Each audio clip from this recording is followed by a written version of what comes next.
Hello, welcome to the Steam Release Podcast. I'm your host, Dewey Bear, and joining me today is the... I had a word and then I totally forgot, but your words escaped me to describe you. So, Roadypie, welcome. Hi. I would say I'm looking a bit corpse-like today. A little bit, yeah. A little bit pale. You were right. Yeah. Good. You look about ready to freeze over a kingdom. Hmm. Oh my word. So, yeah. How was I guess we got to start off just jump right into it. What was your last week like? So, I managed to stream this week. Like, we jumped back into it. I did like an extra long stream of I was getting ready online Mhm. and jumped back into Victor. And it's like some of it's like really enjoyable, very funny, and the other parts of it is just some frustrating puzzles, I think. But it's like when it's good. But so yeah, I'm enjoying it for the most part, but some of the puzzles are a bit annoying. So what was the title again? Victor, a Victor. steampunk Oh yes, adventure. Victor. Oh, it's with a K, right? Yeah. Yes. Oh yeah, this one, the weird Action, adventure, comedy, romance.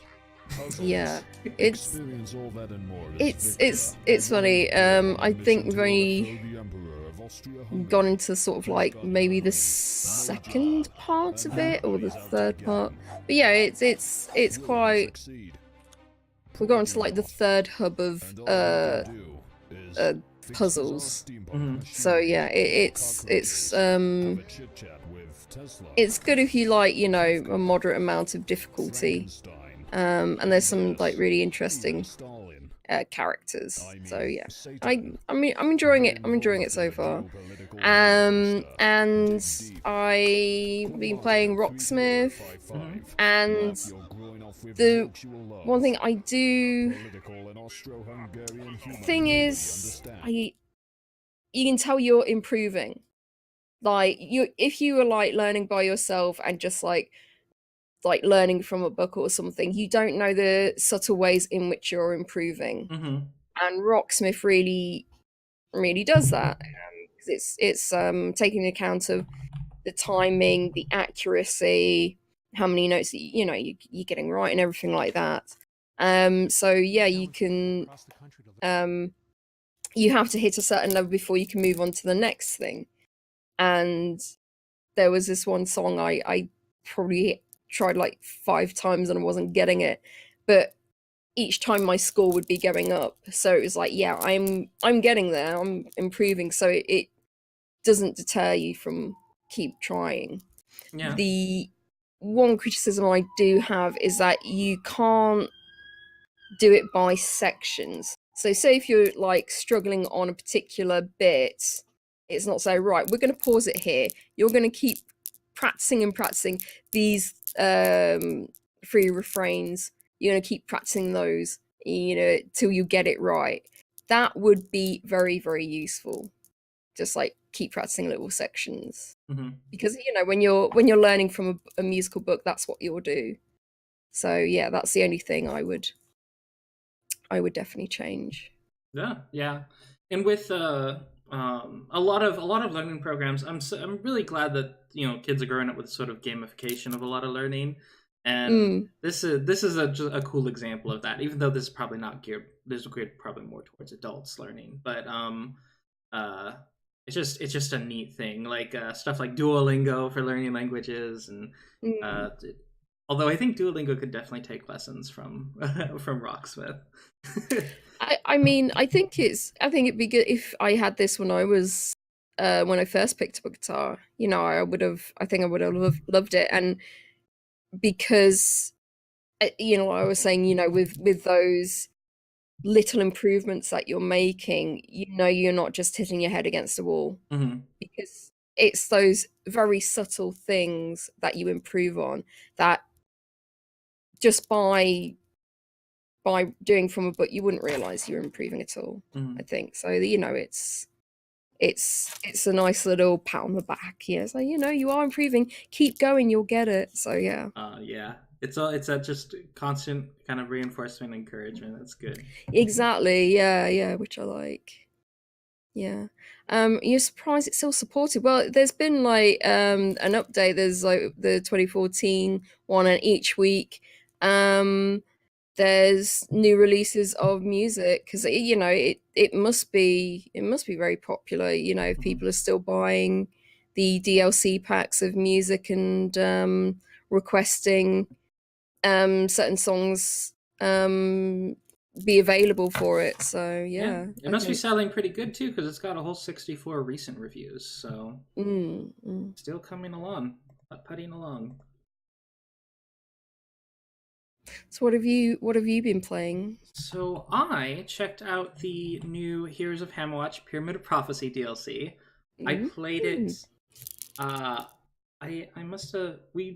bought it the day it released and started playing it, and it is very, very, very, very good.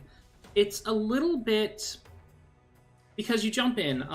The core game is very compact, and you jump into this game, and it's a lot less compact. The pyramid is huge. The desert outside is enormous, and it felt a wee bit empty at first, until you started to realize there were certain mechanics that you didn't know how they worked. So there's a new curse mechanic, and there were just potions all over the place that were for the curse. And once you realize that there's a curse mechanic, it suddenly makes certain aspects of the game a lot more interesting, like this treasure that will give you a curse if you take it. So there's all these different new systems, and it just took a little while to sort of get used to, because at first you approach this and it's like, oh, this is really big and empty, while the other one was compact and tons of content. But yeah, exactly. Kavi was playing it with me. Like once you see how it works, it's like, oh, okay, this is very worth it, and it's only $7, so not bad. So it seems like a lot to it. So it's, and considering how long, like, much time you've put into it, it seems like $7 is definitely worth it. Oh yeah, it's definitely worth it. And it comes with, unlike the original game, this one comes with 2 game modes. It still has, of course, the dungeon run, which is the pyramid run. It's pretty much identical to the original with all the new mechanics. But there's also the gladiatorial ring, which is basically like a gauntlet of, you're just in an arena and there's waves of enemies and you have to kill them, and you get rewards from the crowd if you keep them happy.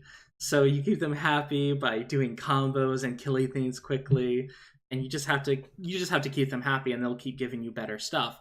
If you make them mad, they'll start to throw bombs, and like they'll get mad. It's funny. Wow. Well, it sounds good. It sounds really good, and sounds like a really good AI as well. Oh yeah, it's really clever. It's just more Hammerwatch, so I highly recommend it.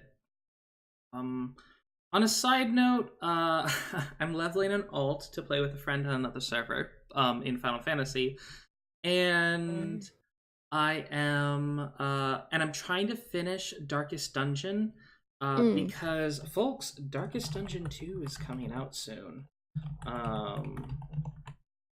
Don't know when, but I don't think it has a Steam page yet. But yeah, Darkest Dungeon, the second part, is coming out soon. So you want to get it all done and dusted, and then you can start fresh on 2. Indeed. I have put something like 100 hours into Darkest Dungeon, and I've never beaten it. Wow. So I'm just having to make an effort, and I'm going to beat it. I feel like I can't call it one of my favorite games if I haven't finished it. But I do genuinely love it. It's a really fun game. So I also got some really great hints from Dex Bonus / Dodger / Brooke Thorne. She's a YouTuber and Twitch streamer. A lot of people know her.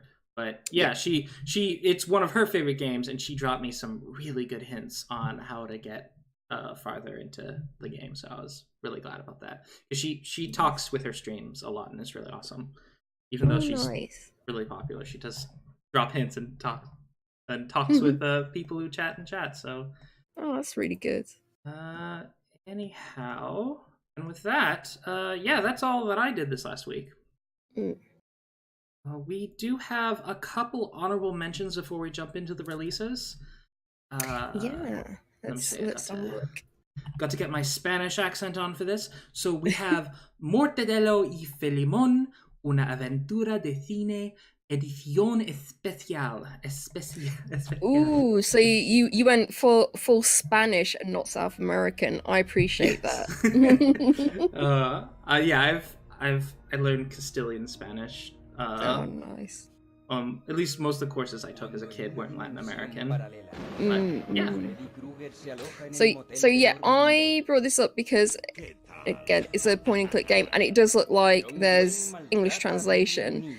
But this is the same people that brought out The Abbey last week.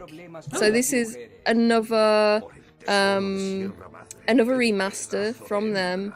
And so I think this, from their earlier games. So I think they're just bringing out a load of their point and click games. So and I think this is like a sequel from another game. So it says The Return of the Adventures, Two Sloppy Cowboys, and Terror, Horror and Fear in a special edition that is the best and most modern work of the Spanish studio.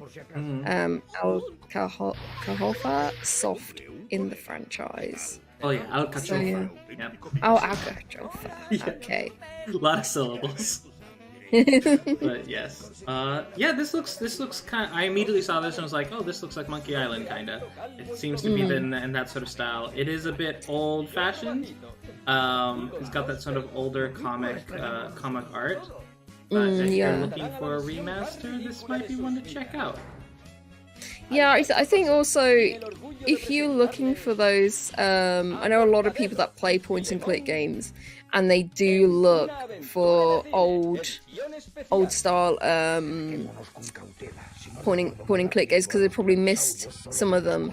And these are when point and click games were funded very well. So older point and click games are still very good. So yeah, this is one to pick up if you didn't pick it up the first time around. Yeah, they were kind of more mainstream back then, while now expectations are a lot higher for what type of gameplay you have in a story game. So back then, this is the funding they would get. That's the thing. The unfortunate about the thing of more modern ones, they just don't have the funding. And we do have a second honorable mention, and that is Fillmore, Three Skulls of the Toltecs. Yeah, so this is another remastered. This is originally released in 1996. So again, point and click players, if this is one that you missed. That was 23 years ago. Yeah. Oh my word. So yeah, this is another old school point and click game, and I've seen a few point and click games done around about this time, set in the Wild West. I don't know how great this one is, but it's right now it's 40% off, and also there is a bundle. You can get a bundle with all. Looks like all three of them, 1, 2, and 3 for £7.91, so it's 44% off right now. Oh, wow. So yeah, it's worth it, definitely. So the Casual Brothers, it's localized in a lot of different languages. I wonder where these guys are based out of. Interesting. Yeah.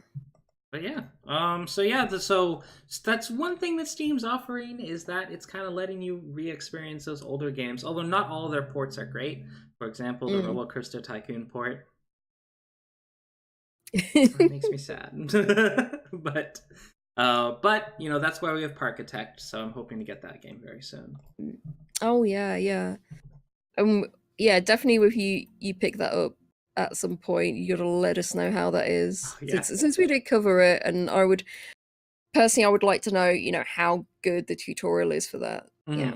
Oh yeah, because the tutorial's not good, and it's just like, hey, just do it, just play it like Roller Coaster Tycoon. It's just like, how many people nowadays have played Roller Coaster Tycoon? Yeah. Well, there's that other roller coaster game, Planet Coaster, that just doesn't have a tutorial, just has check out these YouTube videos.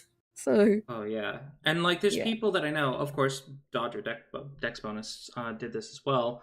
Was she started getting into that game, and then it was just like, oh, you can like create your own models, and it's just like, and then she like started to get into it, and the more she got into it, the more, and then she found herself starting to look up like 3D modeling guides, and it's just like, oh no, she went down the rabbit hole. Because you can do so much in that game within their engine, because they basically give you the engine of the game, they give it a UI and stuff.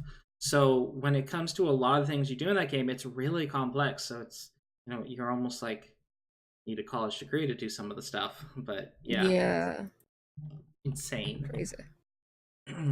But with that, I guess we can start with the release list, and be starting on Monday, March 11th.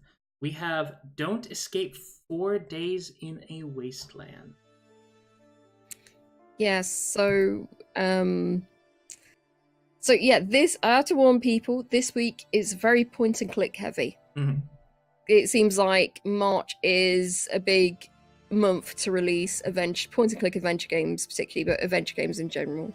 So yeah, you basically, it's post-apocalyptic, and you just have to survive 4 days, and then the end of the world happens. But yeah, survive through 4 days at the end of the world in this post-apocalyptic point-and-click thriller where your choices could keep you alive or not.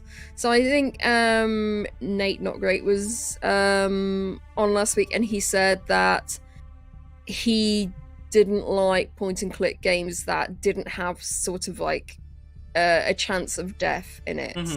He said, there's nothing, it kind of loses a bit of the challenge for you. So, but yeah, this one you can die in this one.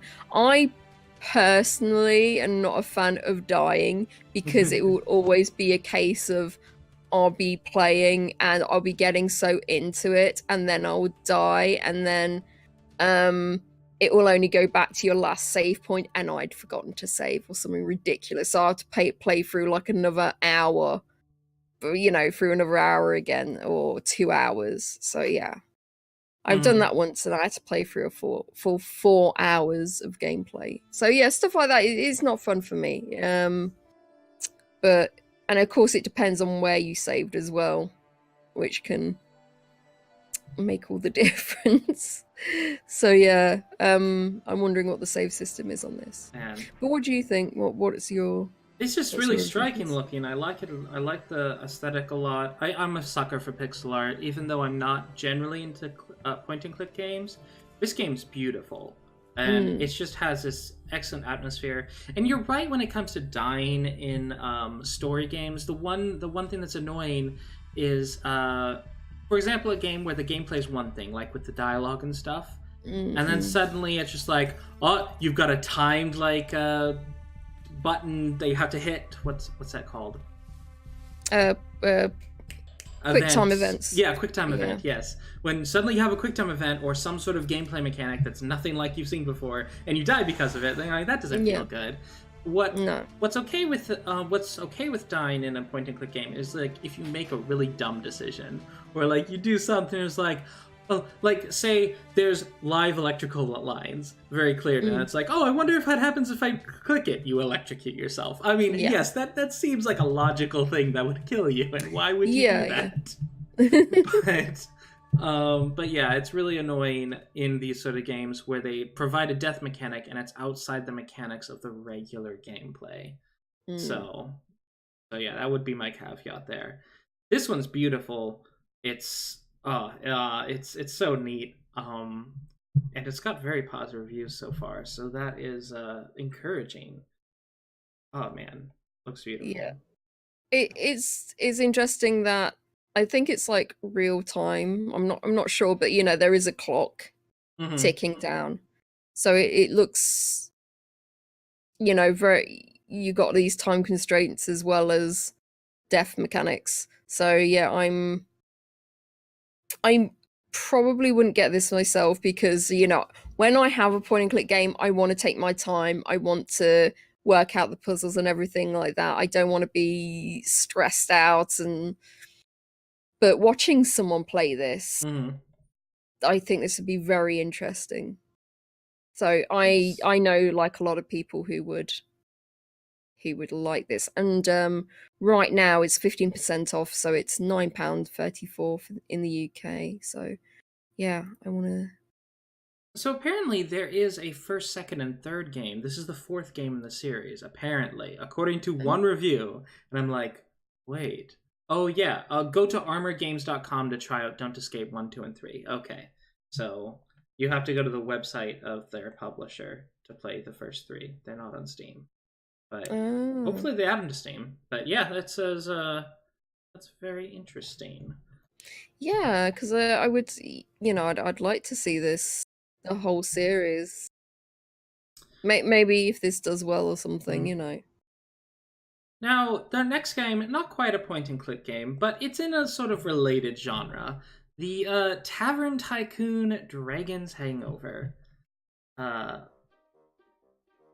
This is as a tycoon game, there's Restaurant Tycoon, there's Zoo Tycoon. This one, you run a tavern/inn. Yeah, it's I watched someone play this on YouTube, and I have to kind of complain. You start off with this absolutely ginormous inn/tavern, and I don't think it's quite clear on how you're supposed to sort of like manage it, because I think it's one of those things where the tutorial is not so great because there are so many things that you can adjust and put in. You can put like an archery range in your tavern, and have beds. You can charge for the toilets. It's little things like that, so you can put so much into it. So yeah, I think it's quite a complicated one, but you really do need to have a good tutorial, and which this doesn't have apparently. That really sucks, because this if it did have a more polished tutorial, I would be very, very interested. But yeah, it's got a nice aesthetic. It's got, it could be really satisfying to sort of help, to sort of help you along to build your sort of dream like restaurant/inn. But yeah, so from what I'm reading in the description is that it's like what I wanted: a fun, simple tavern running game. What I got: build an entire town in a building simulator. It's a functional reskin of 2 Points Hospital. Yeah, that's some savage criticism. I absolutely fair. I think it's absolutely fair, because I would prefer something a bit more like a little bit more simplistic, or one that has like one of those tutorials that you kind of like doing almost like you're doing it in levels. So you do like concentrate on one bit, and then you've got to complete that scenario, and then you do another scenario, and you learning about how to do another bit, and then at the end it's like, oh, you can do like free play endless mode. It does. I think I did see the endless mode, and I think maybe that was the problem, but I don't know. But looking at these downvotes, I'm not sure if the campaign offered a better tutorial either, so doesn't look like it. Yep. Oh yeah. And at least some of the reviews they got it refunded because they said the dev does not intend on doing updates to the game. Wow.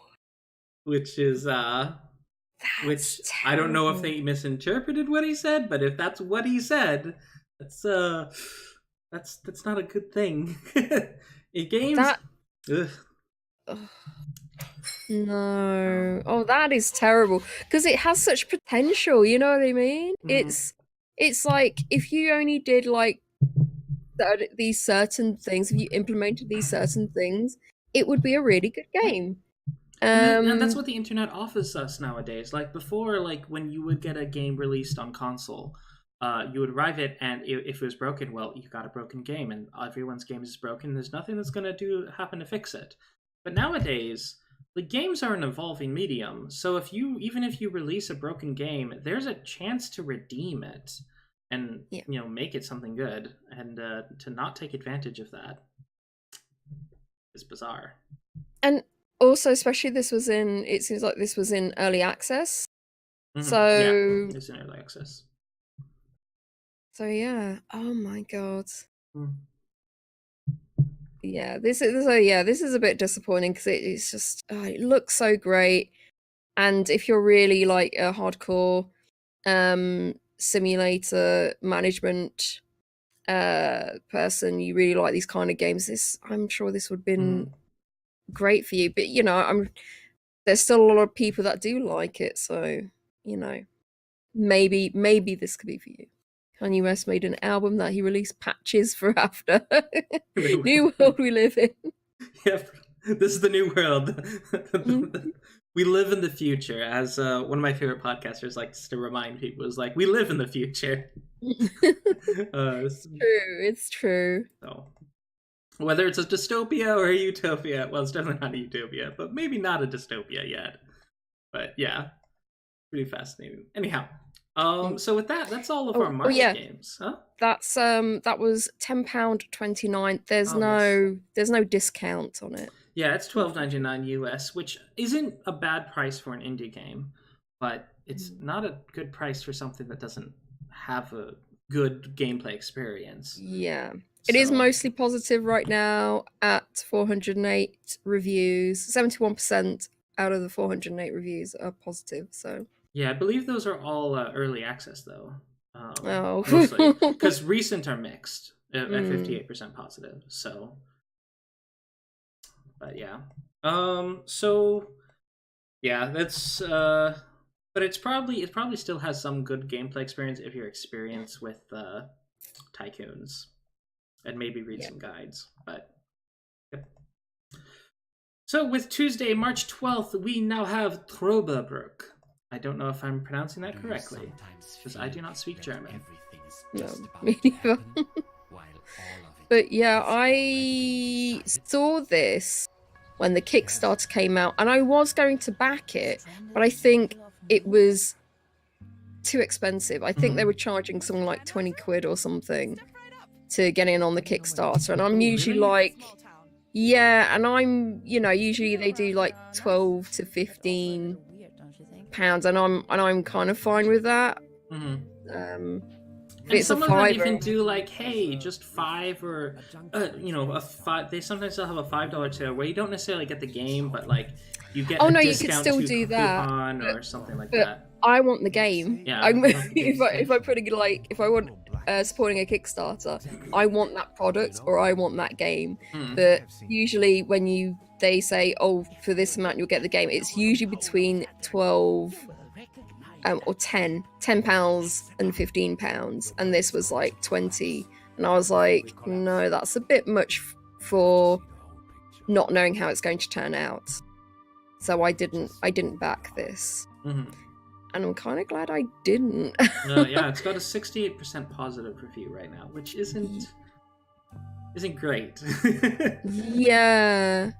It's such a shame because it looks so good. It looks so polished, and it's got this sort of I want to say kind of claymation look to it. And yeah, the main issues with it are the pacing. The pacing is just really bad. It's not very challenging. It's there's so many bugs in it as well, which is something, you know, we've talked about before. I think there was like problem with this saving the game and stuff, so that's really bad. Yeah. And it's short as well. Oh, it's also short? Oh, that's like a 1, 2, 3 punch. Yeah, I think, especially for a game that, you know, you're paying 20 quid for. Yeah, 27 US. Yeah, that's a lot. I mean, for that amount, the Book of Unwritten Tales, that's about 20 to 24 hours of gameplay. So for that amount of gameplay, that's, you know, I'd expect to be paying like 20 quid for. So yeah, it's just the shame because apparently you just go kind of at breakneck speed through this game rather than you know, plodding along, trying to investigate, uncovering things, and apparently there doesn't seem to be much gameplay. It's mainly like almost like cutscenes in a sense. So yeah, it's like a Kojima game, but a tenth the size. Yeah. Yeah. It's really a shame because when I saw this and looked into it, it really seemed like a German Steins Gate. So yes, it's like, you know, something that's just really weird and. I have that. I have Steins Gate on my long list of things to play. Yeah, and that's like a weird thing with dimensions and time and everything. So yeah, it's that sort of same parallel universe. You're a professor. You were working on quantum, you know, some quantum physics papers, and they've got these papers have been stolen, and yeah. So there's one thing I do like about this, and it's like a travel guide. It's free, absolutely free, but yeah, you have like a sort of a nice little travel guide to tell you about all these places. It's an overview for the resort town plus a small map, charting the area, interesting places, as well as tips for accommodation. Who is who? Introducing the villagers. Oh yeah, it's a nice little thing. That's the only fun stuff I suppose it's getting. The claymation is actually live action, so the environments are all live action. And this is it. I think more was kind of spent on these little details, and of course you appreciate all that, and less on how's the pacing going to be for this game, and how much is a player going to actually play in this, and how's the story going to come together. You know what I mean? It's all these things that you really do need to have into consideration, and it's just I think those elements have been left to the wayside, and instead it was focused on how gorgeous it is, because it is so gorgeous. Yeah, this is an art game is what it is. So, if you're looking for an art pop kind of game where you just kind of enjoy how pretty it is and stuff, I don't think I used art pop correctly, but just an artsy game. If you just want an artsy game, then yeah, sure, maybe that's worth $30 to you, but most of us are looking for something a bit more substantial. Yeah, I mean, I probably will pick this up when the price drops exponentially. I will then pick this up, because if the gameplay is very short, you know, I could probably just get through this in like an evening or something. Yep. An evening or two, so yeah. Yeah, so wait for it to go on sale. Check it out. So our next title is probably the most millennial title I've ever seen, and really most millennial concept, really. It is Lo-Fi Ping Pong. Well, you can imagine it as a I was just like, wow, this is like gearing itself to the middle schoolers of this generation. I don't know if it's middle schoolers in England, but definitely middle schoolers in the UK are really in the US are really into lo-fi, like a lot. I don't know many middle schoolers, so I couldn't actually tell you. But I know a lot of hipsters are into like that sort of lo-fi lo-fi stuff. So yeah, it's when I first saw this, when I was going through the gargantuan Steam list, and I saw this, I was like, this looks interesting, but there was like certain elements on it I don't know what it was doing. So so yeah, this is like a rhythm game as well, and a story mode as well. Yeah, there's apparently a story involved with it, dealing with the 5 stages of grief or something like that. Yeah, and it's got this sort of unsettling crow character that's overseeing the whole thing. But yeah, lo-fi ping pong. So yeah, this reminds me of like, well, it's like so many indie darling things, like, oh, you gotta go through the grief, there's this narrative, it's story driven, and it's lo-fi, it's pixel art, it's like, oh, and it's got great visuals and stuff like that. So yeah, all those things, it's like, indie darling. Yeah, my word. Yep. Yeah, it looks like an interesting game, and I'm definitely curious about it. But it's still probably not my personal style. I'm curious with the story though. Yeah, again, this would be something that I would watch someone play. Oh yeah, it's supposed to be very difficult too. Well, then I definitely couldn't pick it up, me being so ham-handed. So yeah, I would probably definitely love to watch someone play this, and see how, and just for the story, I just want to know what the story is about. It's 25% off right now, and it's only $2.99. $3.99 is the full price. So yeah, that's not bad deal. And such professional pixel art too. Gotta give props to that. Very, very professional pixel art. It's really beautiful. Yeah. I've beaten second level after more than 100 tries, full of anger, self-hate, and tears. A few times I needed to hold myself from smashing the keyboard. 10 out of 10. So yeah, if you want a real challenge as well, that's the thing. I just wouldn't be able to get past probably the first level, and all I want to do, I just want to know the story. I just want to know what the story is. My reaction time is way too slow, probably, for a game like this. But again, probably geared towards middle schoolers or young people with really fast reaction times. Yeah. But yeah, it seems pretty neat. So our next title is Trancelation. Yes, so Trancelation, this is a language game where basically it has a built-in vocabulary where you can match up different languages to basically vocabulary terms. But you also have to do it while avoiding in this bullet hell type game.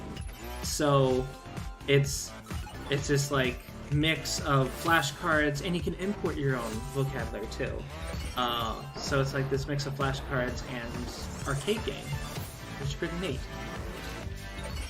Yeah, I'm really glad you, when I was looking through the list, I was really glad that you put this game on there, because it was such another tool for learning languages. You know what I mean? Because it's any kind of different tools that we get now to learn languages, I think makes it more accessible for people to pick up and learn, and makes it fun as well. And yeah, so I'm really all for this, and it looks beautiful as well. And like, it's bullet hells aren't really my thing, but no, I really appreciate what they're doing here. It looks very well done.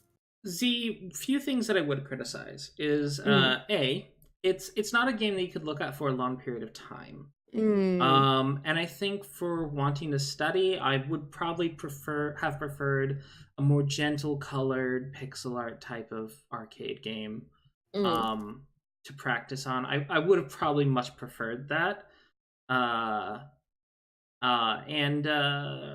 Yeah, if I am also curious if it can handle. I see it handles Cyrillic, but I don't know if it handles things like Japanese or Chinese characters. Because it probably can. It probably runs on the Unicode. It probably runs on Unicode, but hopefully it does. And if that's the case, it's a really nifty tool. But again, like the color, the main thing that's hanging me up is the really glaring colors. Like this might be fine for a little while, but it would really strain your eyes after a bit. So yeah, the text is a bit small as well. I noticed, and that's might be annoying for some people. But otherwise, concept wise, this is brilliant. Absolute brilliance, and I'm really excited. I would love to have a tool like this to help teach students. Like, oh man, I'm just imagining so in Latin, when I used to teach high school Latin, but for every Latin verb, or at least most Latin verbs, if they're not irregular, have at least 180 endings. And so it'd be kind of neat to have like one of these games set up where it has all 180 endings entered in, and then you have like, this is the third person pluperfect present mood, and you have to match it up to the correct one. And it would just be that. I feel like that would be a really neat way to teach these sort of, get people to memorize these sort of like more difficult concepts and help them with that. But cool system. I like it. Yeah, it's 15% off right now. So it's £6.11. I'm not sure how many hours you get for it, but I suppose how long you wanted to try and learn the language. So yeah, the fact that you can import text, I think, makes it very, very useful, and it's a much more fun game than a lot of other vocabulary games you're seeing, like this sort of more like typing type games. It's like it's just not good. So here it's a cool concept, and I hope to see more arcade language games. Like I really do hope to see more of that. Yeah. Okay, so our next title is Hypnospace Outlaw. So yeah, I've been looking forward to this game for a while. So this is made by Jay Tholen, who did the Dropsy point and click game. And this so he started working on this in 2014. So it's been a while for this to come out. But yeah, this is like an alternative 90s history, and you're like the Hypnospace police enforcer, so you're policing the internet, and you stumble across a mystery that you need to investigate and solve. So and yeah, just looking at these like websites, these are like from like if you remember Geno Cities, those kind of their websites and stuff like that. It's all stuff like that. Plus he's now today, it was like a couple of days ago, he's released a way that you can make your own website that you can and I think you can put into the game. Ooh. So yeah, it's the ugly website kit. Yes, the ugly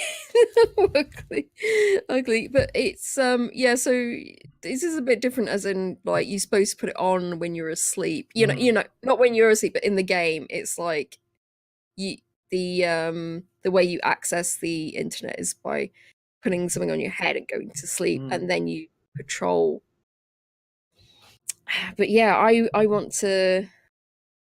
really want to play this game. I've been avoiding anyone playing it on Twitch because I don't want it to be spoiled. Oh yeah. It's kind of a neat concept too. Just sort of a world where everyone browses the internet when they're sleeping. It's just like, cool. So you have a second life as soon as you go to sleep. That's fascinating. Yeah, it is fascinating. It reminds me of that Doc Hat hack games. Oh yeah. Where it's like you're you're pretending that you're online, and they've made it so realistic that it really is like you're being online. So yeah, it's stuff like that. I'd love it. I want to go policing the internet, but it's 175 user reviews and 99% of them are positive. Oh, wow, impressive. Yeah, it's. I mean, this is really like a labor of love. I think he does the music as well. But yeah, I think I'm not sure if he made it with like 3 people or something like that. So really small team. Finally, GeoCities has been ported to Steam. My word. Yeah, exactly. Yeah. It's But yeah, as soon as I get this and I play it, I will let you know how it is and my own thoughts, and yeah. Yep. I'm looking forward to it, hearing about it. Now, our next title is Baba Is You, and this is from Wednesday, March 13th. Baba Is You. So, this game is very high concept. It's essentially you are changing the rules of the game by changing the positions of words and sentences. So wall is stop, you remove that from the sentence, and suddenly the wall is no longer an obstacle. And so it's just this, and it starts really simple like this. You have a very simple puzzle, but very quickly there start to be some really there's just going to be some really crazy combinations that end up happening, which I think will show up later in this video. But it's a cool way to sort of teach computer logic to a degree, because this is displaying sort of what happens in the background. And it's on Nintendo Switch.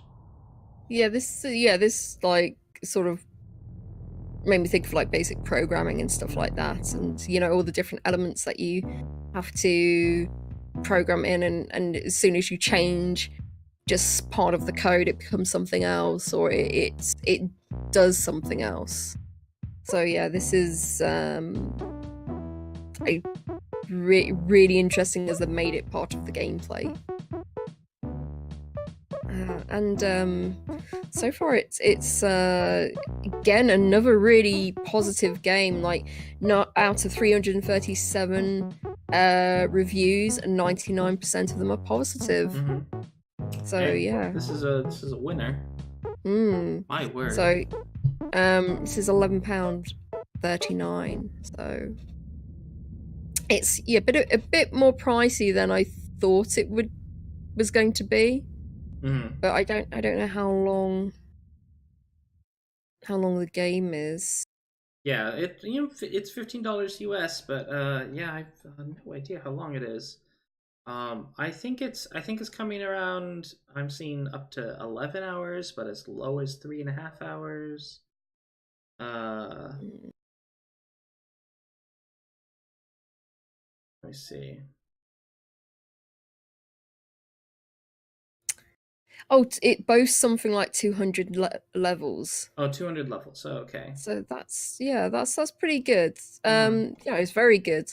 And that's the thing. It's like, if you've had a lot of fun with it and everything, and you feel like you've got a lot of content out of it, and you had fun, it's like, yeah, that money is definitely worth it.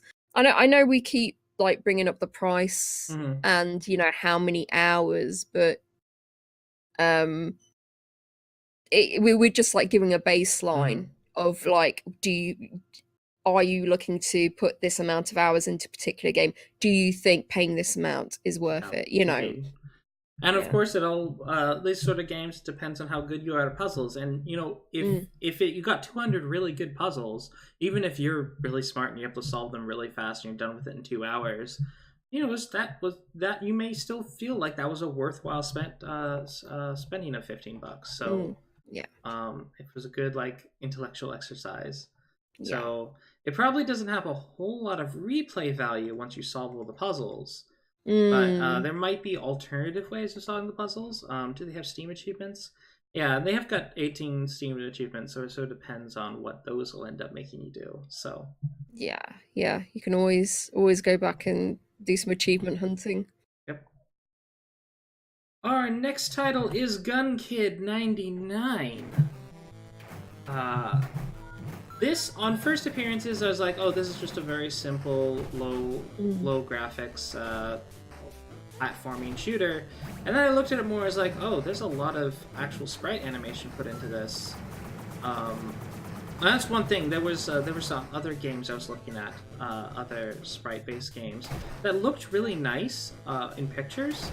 But then when you realize that they only had a couple sprites, it was just like, oh, that's not really attractive. But this one, for every movement, there is a sprite for this guy. And it's just, oh, that's really nice. Even though it's not as much of a looker. Yeah, that's the thing. When I first saw it, I thought, is this another one that just belongs on itch.io? But no, it's seeing the animation and seeing all the different weapons and equipment. I just thought, oh no, this actually put on a lot more thought into this game. Quite, you can see the appeal. Yep. There's a degree of professionalism that went into this, and the fact that they got the movement and frames like to be smooth, that's really hard. That is very, very hard. But the fact is that is a baseline for an action game. You have to accomplish that really hard feat. And they did it. So, and kudos to them for choosing a character design that really allows them to do that easier. So, nice. Very nice. Yeah, this is done by Yong. I don't know if they have anything else. Nope. No, they don't. It doesn't seem. You can get there is a demo available, so you know you can check it out to see if it's something that would interest you. It's the game itself is 20% off now, so it's £3.83. I'm not sure. There's 30 levels, 30 special abilities, and 25 unique weapons. So, very nice. More than 30 handcrafted stages, each with a different layout and enemies combination. Okay. So, an endless replayability. Hone your skills and compete for the top score. Okay. So, even after you complete it, I guess there's a way to, there's like time trials, etc. And you do it faster, and there's a merit to that with arcade type games. Yeah. That's I like the fact that they've got this sort of global leaderboards. I think you know you can see how you measure up against other people. I really like that. There's only 10 reviews up right now, although 100% are positive. So definitely give the demo a try. I you know see if it's for you. And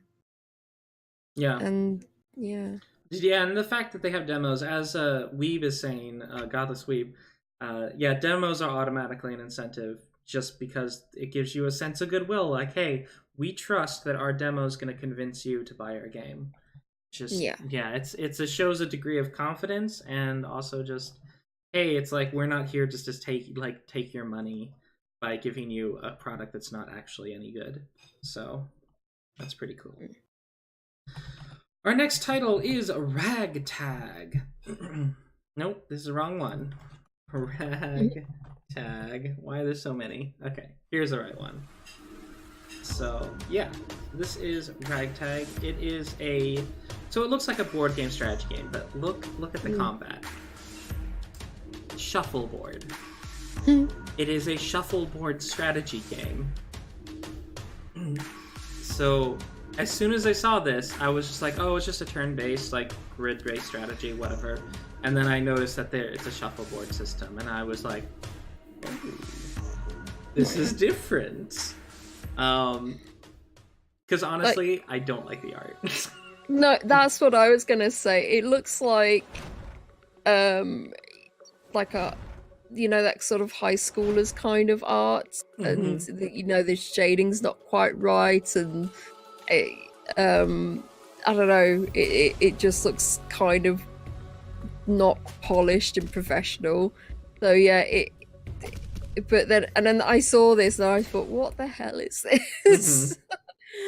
But yeah, shuffleboard. Very interesting. Very interesting. Yeah, as soon as I saw it, I was like, that's so unique. And I was just really pleased to see that, because just seeing it unique. I do know that if I play it, I'm just so I don't have to look at them, I probably wouldn't use any human characters, because they're so ugly. But you know what? Kudos to these devs. They're called Windybeard. They're reading reviews. A lot of people seem to really like these guys. They're like, oh man, another Windybeard classic kind of thing. They do also have Puzzle Plunder, Scud Frenzy, Dreamstones, Geo, Sweezy Gunner. So all these kind of and you can see that their art style is pretty consistent. In other words, I hate all of the art style, but if they have good game design, you know what? I can forgive art that I don't really like. So. Yeah, I'm just looking through like their other games, and yeah, it's some really bizarre sort of looking artwork, and yeah, it's like, okay, you want to stick with that style, sure, okay. At least I suppose it's like, as soon as you see it, it's like, oh, that'd be. Yeah, you immediately know that this is a Windybeard game. I'm going to remember this art style. I'm going to be like, oh, I know who this is. So, yeah, of all their games, this is probably the only one that I'm interested in actually getting. Like, I am tempted to put this on my wish list, just because it's such a neat, it's a strategy game, but with shuffleboard, and it's like, oh, I feel like it could have a lot of fun here. Okay, you have to play this, and you let us all know. Yeah, it's going about $10 US. So yeah, $7.99 here. Yeah, not gonna break the bank, but I'm surprised it's not on sale, like a small discount for like 10% or 15% or something. Yeah, a lot of Steam games do that. Normally, like when a AAA is on discount when it first launches, you're like, oh, what's wrong with it? But with indie Steam games, it is kind of normal etiquette to have it on sale in your first week or two. Yeah, it's a bit weird because it says progress through 6 unique locations. So I feel like for $7.99 there would have been like a few more maps. Yeah, I wonder if it's locations. I wonder what they mean by locations, though. Do locations have multiple stages? I did see like planets. Do they mean like 6 planets, and then each of those planets there's like several maps on there or something? Because I'm seeing like 5 hours, 11 hours, 3 hours. So it's a lot of 5 hours. So it's probably more than just 6 like matches. Yeah, it's got to be multiple maps. I hope so. I really hope so. This will be the game for you, because it says, no, not the bears. Yes. Seriously, bears. So many bears. So many bears. Yes, I'll just have a squad just full of bears. Just totally meme it. Cybernetically enhanced bears. All right, our next title is from Thursday, March 14th, and that is RICO. So RICO is sort of it's apparently a buddy cop action game. It's sort of in that trope of like, oh, there's this they've suddenly created this branch of the police force that doesn't need a warrant for, I guess, basically anything. So it's like this kind of action-packed, like busting bad guys. So Just have a team of Sir Barringtons. This is published by Rising Star, so this is a big publisher, actually. Oh, it is? They did the Rune Factory games, and they they do a lot of Nintendo games, which they don't have on Steam. Oh, okay. So yeah, they have. I'm sure they did Harvest Moon as well, didn't they? Is it this one that did Harvest Moon? I don't think so. But yeah, they do. But I do see a lot of. Looks like they publish a lot of small developers, though. Mm. Right, Square Games, interesting. Sir Barrington. Yeah. Welcome to San Amaro. Oh, they. Yeah. A city where any street criminal can become a kingpin, and But yeah, they do publish a lot of Nintendo games. Oh wow. Okay. So not it definitely doesn't look like a AAA, that's for sure. No, this will be the ones Double A's. Like a small studio that they've snapped up and published. But yeah, this is £16.19. It's 10% off. The full price is $17.99. How many hours is there in this, do you think? Oh, I don't know. It's probably at least a few. I'm seeing kind of a lot of negative reviews, but it's not overall negative. Yeah, it's mostly positive, 76%. So that's not bad. Low FPS on the menu. Oh, frequent crashes. All mechanics aside from left click are purely superficial. Pretty enjoyable game with a nice premise and good gameplay mechanics. So you've got kind of mixed reception with people, but yeah, for me it's multiplayer too. Interesting. Okay. It's online co-op, local co-op. It's I'm not really into shooters or anything like that, but I can know some people that definitely would like something like this. Yeah, the one thing that bothers me is the cell shading. Like they're trying to make it look like a comic book. Yeah, I always found that's ugly. That's one reason why I had difficulty getting into stuff like Telltale, because oftentimes that look, I'm just like, ugh. I think it works for some things, but they did it for everything, and it was like for The Wolf Among Us. I thought that it worked for. Yeah, it kind of works there, yeah. But for The Walking Dead, I didn't think it would. It worked very well, and so. On the bright side, with RICO, for example, they do use much thinner lines, which I can appreciate, but still, it's not a style that I particularly like at all. But yeah, if you're interested in sort of more of a crime-based, a law enforcement-based shooter game, RICO may be up your alley. But for now, let's just go on to Friday, March 15th. We have Agent 9. So this appears to be a first-person. Well, it has platforming, it has adventure, and it's got a little bit of FPS as well. So although it seems more sort of puzzle-related than it's got shooting stuff, but they definitely seem to show off more of the puzzle aspect of it.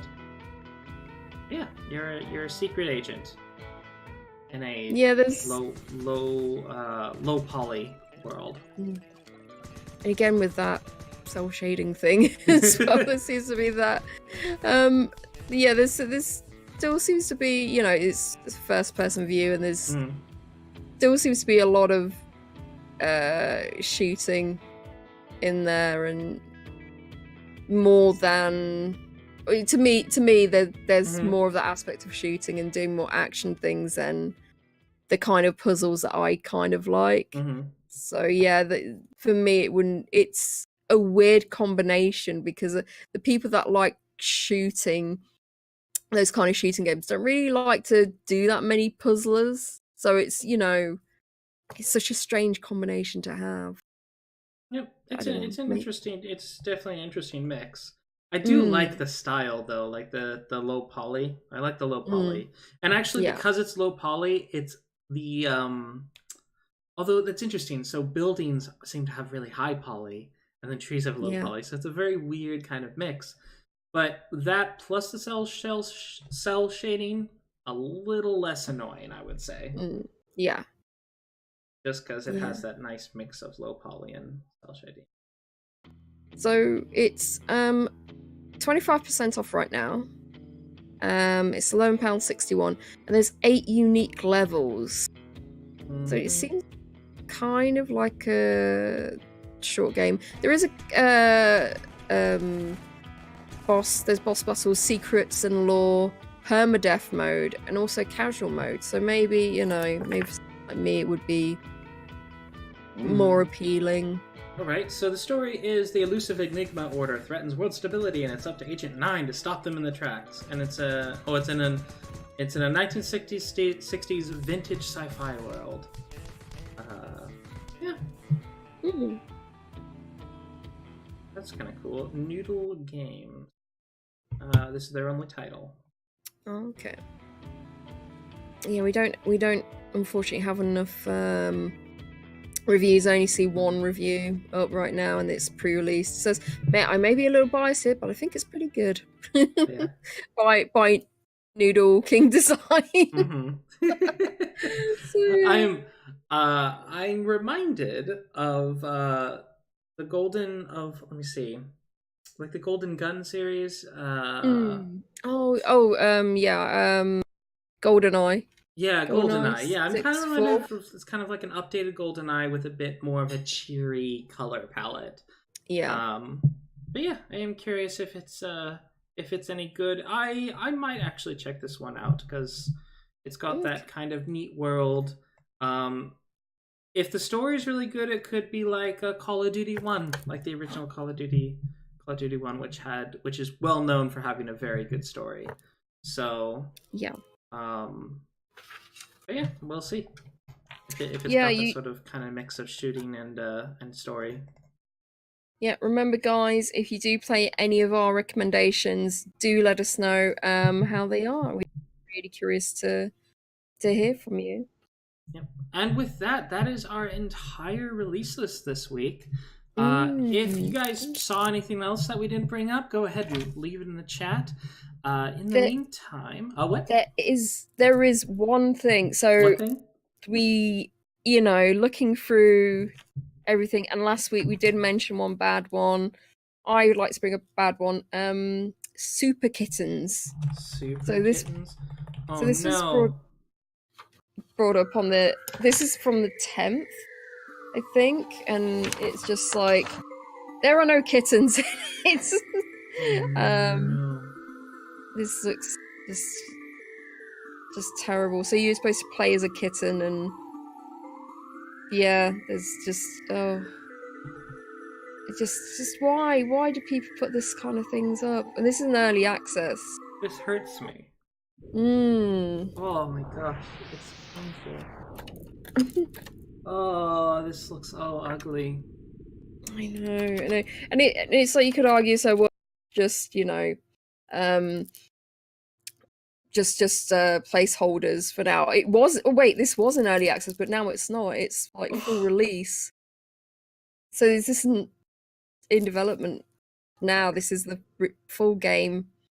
£7.19. Yeah. Absolutely. This is what we filter through to get you some good games from the release list. Oh my word. Yeah. It's hideous. Oh, yuck. But yeah. good call out, my word. There was one that I saw that I was kind of annoyed with, and I'm trying to remember what game that was that I looked at and just immediately got really annoyed with, and I can't remember what it was. I'll have to write it down next time when I encounter a really annoying game. This is it's like people bring stuff out like this, they charge an exorbitant amount of money for it, and you're thinking, what drugs have you been taking where you think in this dimension we would pay something for this crap that you've just brought out? You know, it's unbelievable. Godless Weeb has brought up that Dwarf Fortress is coming to Steam soon, so available time is subjective. So doesn't have a solid release date, but yeah, it's something that may be coming out really soon.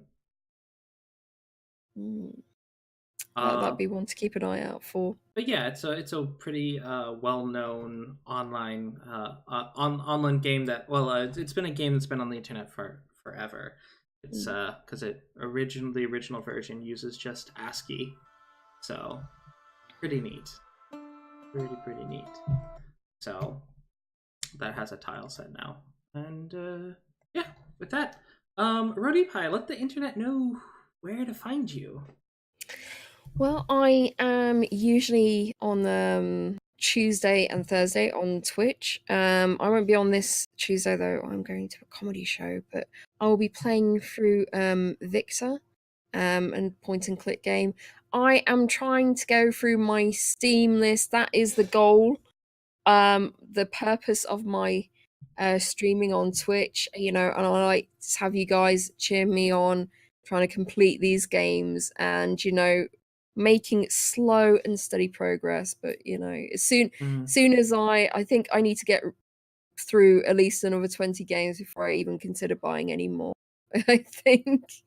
But yeah, I've been really good. I've avoided like a lot of the Steam sales and things, and of course a lot of games I've seen on the release list, and you know, I put them in my when I've completed enough, I then deserve a treat. I will buy this for myself. Okay. So what about you? When will you be on up next, and what will you be playing? I was trying to stream this last week, but just the universe has been conspiring me again. The universe has been conspiring against me to actually like stream during the week. I will try again this next week, and hopefully it'll work out. But I definitely stream on Saturdays and on Sundays, of course, here. Yeah, I'll be on. I'll probably be streaming some occasionally Final Fantasy, but also I'll probably start streaming some Darkest Dungeon when my strategy is a little less embarrassing to show people. And I figure it out, and people are going like, "No, you're doing it wrong." Not that I mind that. I'm actually pretty happy to get corrected. So continuing that, and yeah, that'll be that. With all that said, thank you so much to everyone who stopped by and got to see the releases. Please let us know what your favorite releases were in the post show. And yeah, we'll see you next week, hopefully, with wonderful gems from the Steam store. It'll be episode 22, and hopefully next week we're going to have a third host that you may not know about, so I'm looking forward to it. So me too. Goodbye. Take care. Bye.